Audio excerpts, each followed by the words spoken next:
India is famous worldwide for its festivals. Festivals like Holi, Diwali, and others. I've been in India again for the past 2 years, and you've seen me celebrating Diwali and the insane amount of fun we had while celebrating with my childhood friends. Literally, it looked like a scene from Iron Man. Now it is time to celebrate Holi, the festival which is famous for its colorful and playful environment. This video is not just about Holi and my experience. It is much more than that, and it could be your source of happiness just like it becomes mine. Watch it to the end to find out what I mean by this. This festival is celebrated in every part of India with different rituals and ways, but we decided to see the Rajasthan style of Holi. The question here arises, why Pushkar? Pushkar is famous for its wild Holi celebrations all across the world. People from different countries visit the city on the time of Holi just to witness how crazy it is. But Pushkar is not only famous for its Holi, it has the one and only Brahma Mandir in the world and a holy lake as well. So without thinking much, we decided to make a plan that started with a group chat on WhatsApp that includes 5 members, me,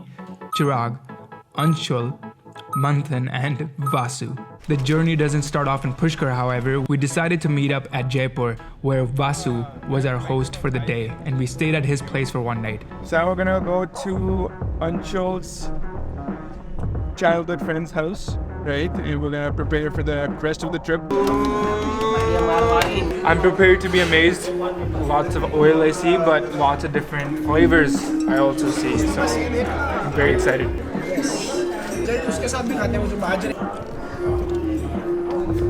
It really is an experience, eating food in India. Jaipur was the perfect city to go for sightseeing. We went to see forts that I hadn't seen in years.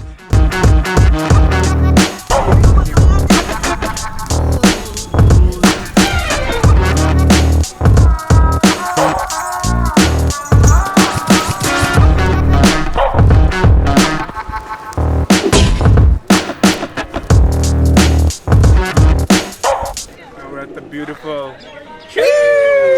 Mahal. All these Indians complaining of the heat. The question I don't understand is, why is everyone else in jeans? Meanwhile, I was smart enough to bring shorts. To avoid tanning and rashes. There are a lot of mosquitoes here. But would you rather have mosquitoes or be complaining about the heat like you are? Mosquitoes.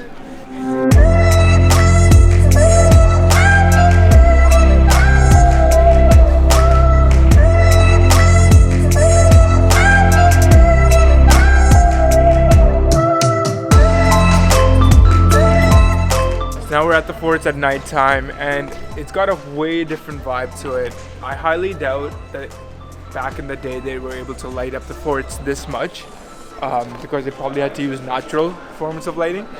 So with this artificial lighting, it's almost like an added touch of modernism to the forts.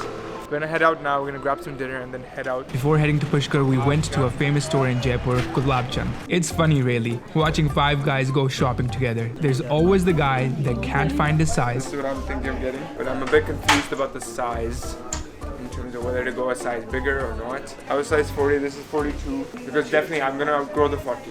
If this is how this is right now, the dilemma of body dysmorphism. Is that what it's called?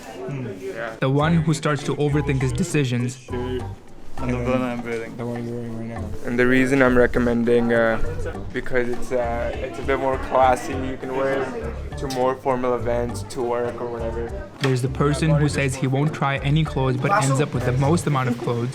It's so cute how it always depends on Vasu. And of course, the one who just wants to go home. Now it looks like we're in Jaipur.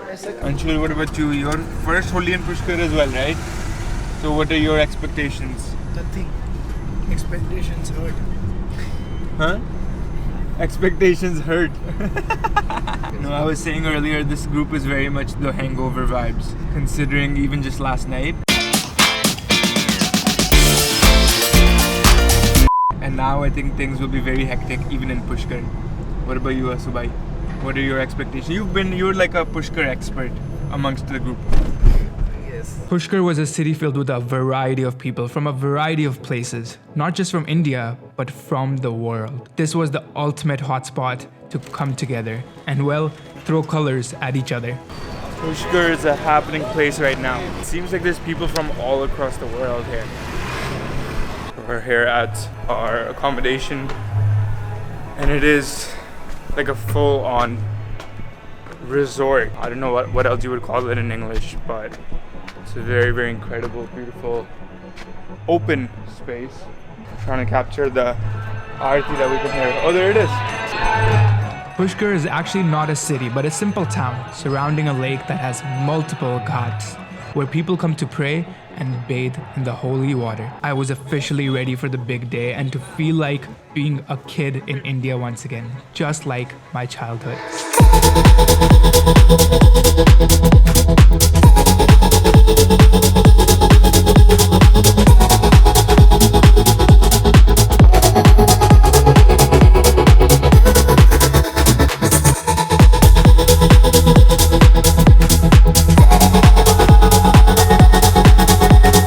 Out here in Pushkar it's just a surreal experience. It's beyond anything I expected it to be like. The roads are all packed. People come from all over the world, and people actually know India for Holi and Pushkar. And I myself, being an Indian, I didn't know about Holi and Pushkar until like end of last year. So I'm so glad we made this plan. Throughout our stay, I couldn't help but notice a temple at the top of a nearby mountain. It's always fascinating to add another view in the perspective of how a city looks, so we decided to go to the top of the Ratnagiri mountain, where the temple of Mata Savitri is located. I couldn't help but wonder, is that the Brahma Temple everyone has been talking about? To get to the top, there are only two options: to climb more than 900 steep stairs or a ropeway. When I asked the local guides on what we should take, they said to definitely climb the stairs and be a man. The stairs of death, it seems. Chirag says it's very steep. I don't see it being very steep, but I do trust him. I'm sure it gets way more steep on the way up. So we did what any real man in the modern world would do. We used the ropeway and flew our drone. It wasn't until now that I realized actually how small Pushkar is.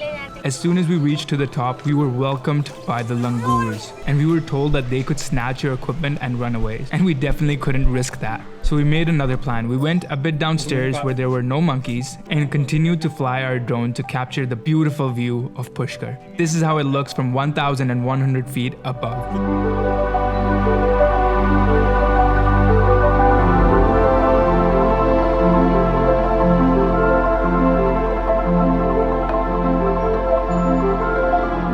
Planning for this trip and this video, I wanted it to be special. Till now, I had not thought of doing anything from the perspective of a video. Everything was going so spontaneously and random that I was concerned about whether a proper story of this trip would be possible or not. Is this experience of mine even worth sharing? I thought by reaching the top of the mountain, I would get a vision of what the video would look like. But so far, no luck, only monkeys. After the temple closed, we were about to go back, but then I realized that we still had not checked out the Brahma Temple. And it was when I entered the temple of Lord Brahma that I got some clarity. I read that according to Hindu religion, he is the creator of this universe. He created this world to exist in harmony, to live with love and empathy, to care for each other. And being a medical student, it kind of struck with me. And my mind suddenly got to the point where I was a kid playing Holi. A kid like other kids, that have a head full of dreams to fulfill, but I'm aware of this fact that yes, I was fortunate enough to get to work on those dreams and in the process of making them into reality. But there are a lot of kids in India that do not have opportunity to do so. Their dreams just remain dreams and they never get the chance to make them into reality. We can't change that for everyone, but we can start somewhere. This is why in celebration of Holi and my time in India, I've decided to gather everyone and raise funds for a very special charity that helps the children of India achieve their dreams. In terms of this special charity, Dream Buds has a simple yet powerful mission to empower those who have been held back by circumstances that have been beyond their control. Whether it's lack of resources, support, or opportunities, Dream Buds steps in to fill these gaps, enabling dreams that honestly once seemed unattainable by the people it hopes to serve. The founder of the charity is Diljot, a famous actress here in India. Now, I actually got to meet Diljot over the past year and to get to know her personally. I've never met somebody as humble and grounded as her. I only have 2 weeks before leaving for Canada, so I want to see how much we can help before then. There will be a donation link down in the description below, and in fact, I am so passionate about this that for every $1 that you donate, I will match it and donate $1 as well. It would be a true honor to donate to such a prestigious charity that has done so much already. Thanks for taking along on this epic journey. It's been a couple weeks since Holi, and that's been a couple weeks of showering, thankfully. But celebrating Holi in Pushkar was truly a once-in-a-lifetime experience. I hope this video taught you that we don't stop playing because we grow old, but rather we grow old because we stop playing. Thank you so much for watching, and thank you so much for donating.